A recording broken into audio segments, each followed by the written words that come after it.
ಆಯ್ತು ಇರೋ ಆಯ್ತು ಸ್ವಲ್ಪ ಸುಮ್ಮನೆ ಇರಿ. ಭಾಷಣ ಮಾಡಬೇಕೋ ಬೇಡ, ಆಮೇಲೆ ಡಿಕೆ ಭಾಷಣ ಮಾಡೋಣ. ಸ್ವಲ್ಪ ಸುಮ್ಮನೆ ಇರಿ, ಭಾಷಣ ಮಾಡೋಣ, ಸುಮ್ಮನೆ ಇರಿ. ಜನ ಲೈವ್ ಹೋಗ್ತಾ ಐತೆ, ಭಾಷಣ ಕಾರ್ಯಕ್ರಮ ಲೈವ್ ಹೋಗ್ತಾ ಇದೆ. ಸ್ವಲ್ಪ ಡಿಸಿಪ್ಲಿನ್ ತೋರಿಸಿ. ಮಹಾತ್ಮ ಗಾಂಧಿ ಮಕ್ಕಳು ನೀವು, ಕಾಂಗ್ರೆಸ್ ಮಕ್ಕಳು ನೀವು, ಸುಮ್ಮನಿರಿ. ಬಂಧುಗಳೇ, ವೇದಿಕೆ ಇರುವಂತ ನಮ್ಮ ರಾಷ್ಟ್ರೀಯ ಪ್ರಧಾನ ಕಾರ್ಯದರ್ಶಿಗಳಂತ ಸುರ್ಜೇವಾಲಾ ಸಾಹೇಬ್ರೆ, ರಾಜ್ಯದ ಗೌರವಾನ್ವಿತ ಮುಖ್ಯಮಂತ್ರಿಗಳಂತ ಸಿದ್ದರಾಮಯ್ಯ ಸಾಹೇಬ್ರೆ, ಎಲ್ಲ ನನ್ನ ಮಂತ್ರಿ ಸಹೋದ್ಯೋಗಿಗಳೇ, ಶಾಸಕ ಮಿತ್ರರೇ, ನಮ್ಮ ಪಕ್ಷದ ಎಲ್ಲ ಪದಾಧಿಕಾರಿಗಳೇ, ಜಿಲ್ಲಾ ಕಾಂಗ್ರೆಸ್ನ ಅಧ್ಯಕ್ಷಗಳೇ, ಬ್ಲಾಕ್ ಕಾಂಗ್ರೆಸ್ನ ಅಧ್ಯಕ್ಷಗಳೇ ಮತ್ತು ಈ ಒಂದು ಐತಿಹಾಸಿಕವಾದಂಥ ಹೋರಾಟಕ್ಕೆ ಪಾಲ್ಗೊಂಡಂಥ ಎಲ್ಲ ಬಂಧು ಭಗಿನಿಯರೇ, ಮಾಧ್ಯಮ ಮಿತ್ರರೇ, ಸ್ನೇಹಿತರೆ, ಇವತ್ತು ನಾವೆಲ್ಲ ನಮ್ಮ ಹಕ್ಕು, ನಮ್ಮ ಉದ್ಯೋಗ, ಬಡವರ ಹಕ್ಕಿಗೋಸ್ಕರ ನಾವು ಹೋರಾಟವನ್ನು ಮಾಡ್ತಾ ಇದ್ದೇವೆ. ಯಾರಿಗೆ ಕೂಲಿ ಇಲ್ಲ, ಯಾರಿಗೆ ಉದ್ಯೋಗ ಇಲ್ಲ, ಅವ್ರಿಗೆ ಉದ್ಯೋಗವನ್ನು ಕೊಟ್ಟದ್ದು ಶ್ರೀಮತಿ ಸೋನಿಯಾ ಗಾಂಧಿ ಅವರ ನೇತೃತ್ವದಲ್ಲಿ ಮನಮೋಹನ್ ಸಿಂಗ್ ಸರ್ಕಾರ. ಇಡೀ ಪ್ರಪಂಚ ನಮ್ಮ ಉದ್ಯೋಗ ಖಾತ್ರಿ ಯೋಜನೆಯನ್ನು ಗಮನಿಸಿತ್ತು. 2013ರಲ್ಲಿ ವರ್ಲ್ಡ್ ಬ್ಯಾಂಕ್ ಇದೊಂದು ಬಹಳ ವಿಶ್ವ ಬ್ಯಾಂಕ್, ವರ್ಲ್ಡ್ ಬ್ಯಾಂಕ್ ಅಂದರೆ ವಿಶ್ವ ಬ್ಯಾಂಕ್, ನರೇಗಾ ಯೋಜನೆ ಒಂದು ಬಹಳ ಅತ್ಯುತ್ತಮವಾದಂಥ ಯೋಜನೆ ಅಂತ ಹೇಳಿ ಅವರು ನಮಗೆ ಸರ್ಟಿಫಿಕೇಟ್ ಕೊಟ್ಟರು. ಸುಮಾರು 5800, ಹೆಚ್ಚುಕಮ್ಮಿ 6000 ಪಂಚಾಯಿತಿಗಳು. ಯಾವನ ಸುಮ್ಮನೆ ಇರೋ, ಸ್ವಲ್ಪ ಸುಮ್ಮನೆ ಇರಲ್ಲ, ಯಾರ ತರಲೆಗಳು, ಸುಮ್ಮನೆ ಇರೋ.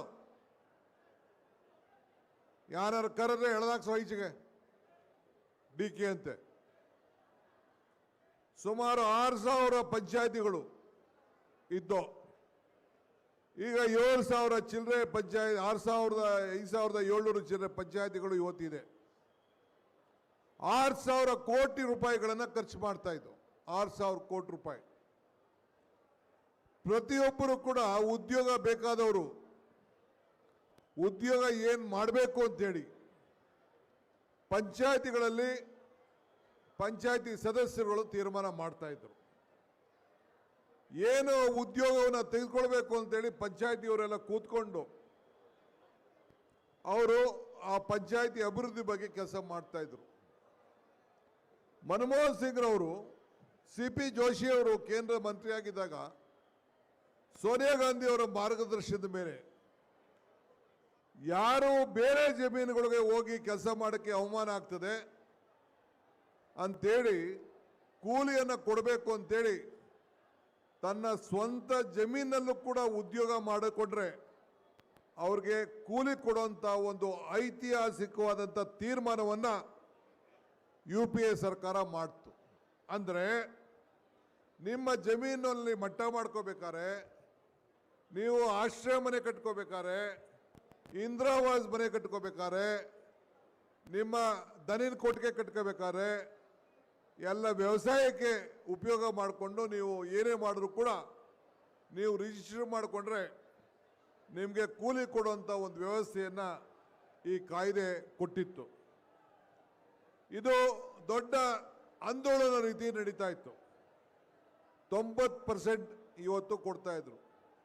ಯಾವುದಾದ್ರು ಉದ್ಯೋಗ, ಯಾವುದಾದ್ರು ಸಿಮೆಂಟು ಕಬ್ಬಣ ಉಪಯೋಗಿಸೋಂಥ ಕಾರ್ಯಕ್ರಮ ಇದ್ದರೆ ಆಗ ಒಂದು 25% ನಮ್ಮ ರಾಜ್ಯ ಸರ್ಕಾರ ಕೊಡ್ತಾ ಇತ್ತು. ಇಂಥ ವ್ಯವಸ್ಥೆಯಲ್ಲಿ ಇತ್ತು.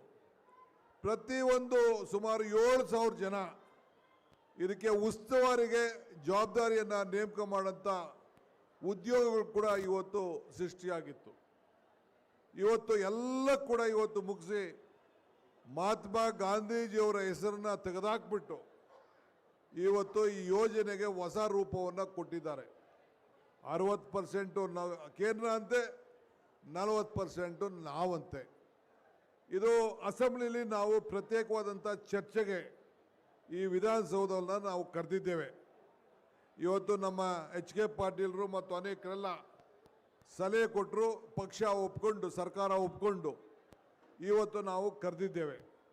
2 ದಿನಗಳ ಕಾಲ ಈ ವಿಚಾರದಲ್ಲಿ ಚರ್ಚೆ ಮಾಡ್ತೇವೆ. BJPಯವರು ಏನು ಅದಕ್ಕೆ ಮಾತಾಡ್ತಾರೋ ಕೇಳಿ ನೋಡೋಣ.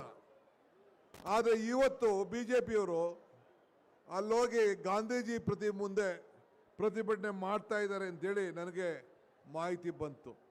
ಎಲ್ಲರೂ ಉಂಟೇನ್ರಿ, ನಿಮಗೆ ಗಾಂಧೀಜಿ ಪ್ರತಿಮೆ ಮುಂದೆ ಕೂತ್ಕೊಳ್ಳೋಂಥ ಹಕ್ಕನ್ನ ನೀವು ಕಳ್ಕೊಂಡಿದ್ದೀರಿ. ಇನ್ನು ಮುಂದಕ್ಕೆ ಎಲ್ಲೂ ಕೂಡ ನಿಮ್ಮ ಕಚೇರಿಯಲ್ಲಿ ಗಾಂಧಿ ಫೋಟೋ ಇಟ್ಕೊಳಕ್ ಆಗೋದಿಲ್ಲ.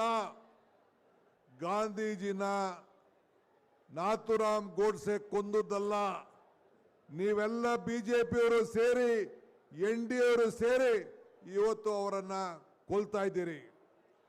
ಯಾವ ಕಾರಣಕ್ಕೂ ಅವರ ಹೆಸರನ್ನ ಕೊಲ್ಲಿಕ್ಕೆ ಸಾಧ್ಯ ಇಲ್ಲ. ಹಳ್ಳಿಗಳ ಉದ್ಧಾರದ ಯೋಜನೆ ನರೇಗಾ. BJP ಅದಕ್ಕೆ ಒಂದು ರೋಗವನ್ನು ತಂದು ಕೊಡ್ತಾ ಇದ್ದೀರಿ ಹಳ್ಳಿಗಳಿಗೆ. ಗಾಂಧೀಜಿಯವರನ್ನ ದ್ವೇಷದಿಂದ ನೀವು ಕಾಣ್ತಾ ಇದ್ದೀರಿ. ಅದಕ್ಕೆ ನಮಗೆ ನಿಮ್ಮ ಕಾಯ್ದೆ ಬೇಡ. ನಾವು ಇವತ್ತು ಹೋರಾಟ ಮಾಡ್ತಾ ಇರೋದು, ಪ್ರತಿಭಟನೆ ಮಾಡ್ತಾ ಇರೋದು, ನಮ್ಮನ್ನ ಬೇಕಾದ್ರೆ ಪೊಲೀಸವರು ಮಂತ್ರಿಗಳ ಸಮೇತ ಬೇಕಾದ್ರೆ ಬಂಧಿಸ್ಲಿ, ನಾವು ಕೇರ್ ಮಾಡೋದಿಲ್ಲ. ಸರ್ಕಾರ ಇಟ್ಕೊಂಡು ಬೇಕಾದ್ರೆ ನಾವು ಜೈಲಿಗೆ ಹೋಗಿ ರೆಡಿ ಇದ್ದೀವಿ. ನಾವು ಈ ನರೇಗಾನ ವಾಪಸ್ಸು ಹೆಂಗೆ ರೈತರು ಹೋರಾಟ ಮಾಡಿ ವಾಪಸ್ಸು ಕೇಂದ್ರ ಸರ್ಕಾರ ವಾಪಸ್ ತರ್ತು, ಆ ರೀತಿ ನಾವು ಈ ಹೋರಾಟವನ್ನು ನಾವು ಮುಂದುವರಿಸುವಂಥ ಕೆಲಸವನ್ನು ನಾವು ಮಾಡ್ತೇವೆ. ನಾನು ಒಂದು ಮಾತು ಹೇಳ್ತೀನಿ, ಕನಕಪುರ ನನ್ನ ಕ್ಷೇತ್ರ, ವರ್ಷಕ್ಕೆ 200 ಕೋಟಿ ರೂಪಾಯಿ ಬಂದು ನೋಡಿ. ದೇಶದ ನಂಬರ್ 1 ತಾಲೂಕು ಅಂತೇಳಿ ಸೆಂಟ್ರಲ್ ಗೌರ್ಮೆಂಟು ಇನ್ವೆಸ್ಟಿಗೇಷನ್ ಮಾಡಿದ್ರು. ಏನೋ DK ಹೊಡೆದ್ಬಿಟ್ಟವ್ರೆ ದುಡ್ಡು ಅಂತ ಪ್ರೈಸ್ ಕೊಟ್ಟರು. ಯಾಕೆ ಕೊಟ್ಟರು ಪ್ರೈಸ್? ಆ ಕುಮಾರಸ್ವಾಮಿ ಏನೋ ಮಾತಾಡ್ತಿದ್ದಂತೆ, ಬರಲಿ ಚರ್ಚೆಗೆ ಸಿದ್ಧ ಇದ್ದೀನಿ ನಾನು. BJPಯವರು ಬರಲಿ ಚರ್ಚೆಗೆ ಸಿದ್ಧ ಇದ್ದೀವಿ ನರೇಗಾಗೆ. ಆಯ್ತಾ? ನಿಮ್ದು ಏನಿದೆ ಅಂತ. ಯಾರು ತಪ್ಪು ಮಾಡಿದರೆ 20 ವರ್ಷದಿಂದ ನಡೀತಾ ಇದೆ, 10 ವರ್ಷದಿಂದ ನಿಮ್ಮ ಸರ್ಕಾರ ಐತಲ್ಲ, ಏನು ಮಾಡಿದ್ರಿ?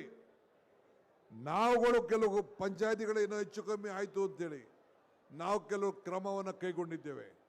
ಯಾರೋ ಒಬ್ಬರು ಇಬ್ಬರು ತಪ್ಪು ಮಾಡ್ತಾರೆ ಅಂತಾರೆ, ಮೂಗನೆ ಕುಯ್ದು ಬಿಡೋಕ್ಕಾಗ್ತಿದ್ದ? ಸಾಧ್ಯ ಇಲ್ಲ. ಒಂದು ಹೇಳಲಿಕ್ಕೆ ನಾನು ಬಯಸ್ತೇನೆ, ನಮ್ಮ KPCC ಎಲ್ಲ ಪದಾಧಿಕಾರಿಗಳು ಎಲ್ಲ ಸೇರಿ ನಮ್ಮ ಉಗ್ರಪ್ಪನವರ ಮುಖಂಡತ್ವದಲ್ಲಿ ನನಗೊಂದು ಪತ್ರ ಬರೆದಿದ್ದಾರೆ, ನಮಗೆ ತಿಳಿಸಿದ್ದಾರೆ. ಏನಂದ್ರೆ 6,000 ಪಂಚಾಯತಿಗಳೇನಿದೆ, ಗಾಂಧೀಜಿ ಹೆಸರನ್ನು ಅಳಿಸ್ಲಾಕ್ಲಿಕ್ಕೆ ಸಾಧ್ಯ ಇಲ್ಲ.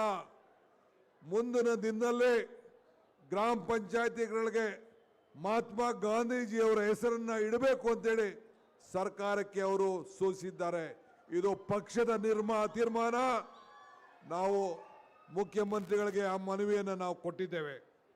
ಸೊ ಅದಕ್ಕೆ ಮುಂದಿನ ಗಾಂಧೀಜಿ ಹೆಸರು ಶಾಶ್ವತವಾಗಿ ಉಳ್ಕೊಂಡಿರಬೇಕು. ಹಳ್ಳಿಗೆ ಒಂದು ಶಾಲೆ, ಹಳ್ಳಿಗೆ ಒಂದು ಸಹಕಾರ ಸಂಘ, ಹಳ್ಳಿಗೊಂದು ಪಂಚಾಯತಿ ಇರಬೇಕು ಅಂತೇಳಿ ಮಹಾತ್ಮ ಗಾಂಧೀಜಿಯವರ ದೊಡ್ಡ ಸಂಕಲ್ಪ ಇತ್ತು. ಸೊ ಆ ದೊಟ್ಟಿನಲ್ಲಿ ಇವತ್ತು ನಾವು ಮುಂದಿನ ದಿನದಲ್ಲಿ ಎಲ್ಲ ಗ್ರಾಮ ಪಂಚಾಯತಿಗಳಿಗೆ ಮಹಾತ್ಮ ಗಾಂಧೀಜಿಯವ್ರನ್ನ ಹೆಸರನ್ನ ಸೇರಿಸುವಂಥ ಕೆಲಸವನ್ನು ನಾವು ಕಾರ್ಯಕ್ರಮವನ್ನು ರೂಪಿಸ್ತೇವೆ. ಕೇಂದ್ರ ಸರ್ಕಾರ ಹಿಂದೆ ನರೇಗಾದಲ್ಲಿ ಕೊಡಬೇಕಾದಂಥ ಹಣ ಕೊಡಲಿಲ್ಲ.